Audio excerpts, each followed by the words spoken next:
Hello बच्चों, let's read this question. So this question says state true और false. ठीक है, हमें क्या करना है, ट्रू और फॉल्स टाइप का क्वेश्चन इसको बताना है। ठीक है, ये force can not be seen, force को हम देख नहीं सकते हैं, but the effect of force can be felt. ठीक है, बट जो आपका फोर्स का इफेक्ट है उसे हम क्या कर सकते हैं, फील कर सकते हैं। ऑलराइट, तो देखिए बच्चों, इस क्वेश्चन का की कॉन्सेप्ट आप क्या लिख सकते हैं, फोर्स लिख लीजिए। क्या लिख लीजिए, फोर्स लिख लीजिए। Okay, so the key concept of this question is the force. Force होता है क्या, देखिए बच्चों, फोर्स देखिए हम बता सकते हैं कि फोर्स देखिए क्या होता है। फोर्स देखिए हम डिफाइन करते हैं आपका rate of change of momentum. कैसे डिफाइन करते हैं, जो आपका rate of change of linear momentum होता है, फोर्स इज डिफाइन होता है rate of change of linear momentum. Time के साथ साथ आपका लीनियर मोमेंटम में जो चेंज आता है, this is define as the force. ठीक है, अब देखिए बच्चों, किसी भी फिजिकल क्वांटिटी पर अगर आपका फोर्स लग रहा है, ठीक है, जैसे कोई मान लीजिए ब्लॉक है जिसका मास कितना आपका एम है, जिसका मास कितना एम। ठीक है, अगर इस ब्लॉक को हम थ्रो करते हैं, ठीक है, थ्रो नहीं करते हम, जैसे रिलीज कर देते हैं, ठीक है, किसी आपकी किसी बिल्डिंग की हाइट से। ठीक है, तो बच्चों देखिए, इस पर क्या लगता है, आपका ग्रेविटेशनल फोर्स लगता है। ग्रेविटेशनल फोर्स लगता है तो आपका आते आते फाइनली क्या कर जाएगा, से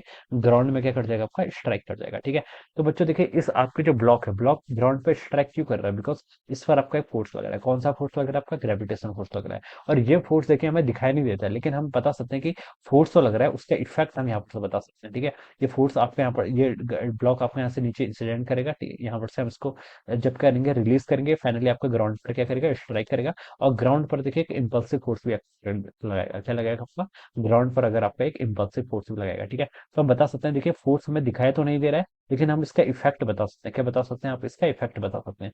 जैसे मान लीजिए आपके पास कोई एक हैवी ऑब्जेक्ट है, ठीक है, और नीचे आपने एक पानी है मान लीजिए, ठीक है, पॉन्ड है, पॉन्ड के ऊपर देखिए ये आपका गिरेगा। ठीक है, तो हम बता सकते हैं, देखिए ये गिर तो रहा है, इस पर आपका ग्रेविटेशनल फोर्स लग रहा है। ठीक है, और जब ये पॉन्ड के ऊपर गिरेगा तो देखिए यहाँ पर क्या हो जाएगा, आपका स्प्लैश होगा, पानी यहाँ पर से ऐसे बाहर निकल जाएगा। ठीक है, तो हम बता सकते हैं कि देखिए इसके इफेक्ट हमें दिखाई दे रहे हैं, लेकिन फोर्स हमें यहाँ पर दिखाई नहीं देता है। ठीक है, तो इस तरीके से हम क्या कर सकते हैं, इस तरह से विजुअलाइज कर सकते हैं। ओके, तो force can not be seen, ये बिल्कुल करेक्ट है, but its effect, but effect of forces can be felt. तो दिस स्टेटमेंट इज करेक्ट। ये स्टेटमेंट क्या हो जाएगा बच्चों का, बिल्कुल करेक्ट है।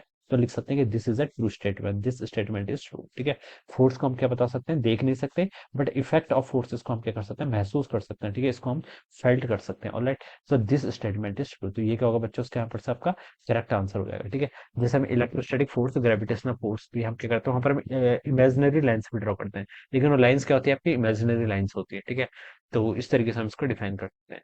So this would be the answer. This statement is true. All right. So I hope you all understood this concept. All the best and thank you so much.